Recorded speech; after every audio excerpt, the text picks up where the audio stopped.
this adult woman in Sabrina Carpenter, and again, it's not just her, but like I'm using her as an example. She is an adult woman trying to appeal to little girls by kind of selling herself as this like tiny little girl who is now also sexually expressed because she's an adult woman. You're now reinforcing this message we have to men in society to sexualize little girls, which draws in the creepy male audience. It's really easy to draw in the creepy male audience and make money off of it because those guys will come out of the woodwork. So, and again, it's not just Sabrina that does this. Like, most pop stars have done this to a certain extent at a certain point. So I'm not just putting this all on Sabrina, but I do think that right now we're seeing this with Sabrina. She's combining a little girl aesthetic with the sexualization. And look, she's a grown adult and she's a grown adult woman.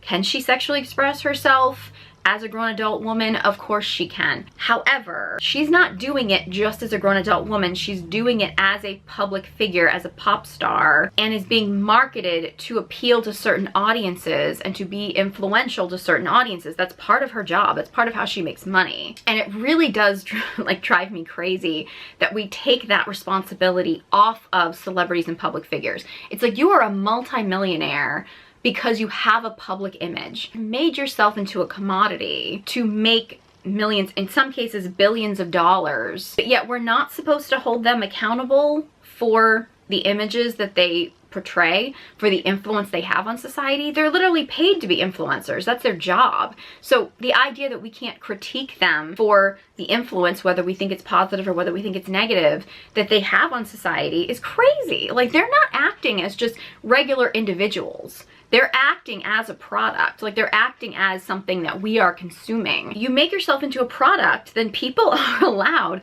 to have a critique about it. That's just the way the world works.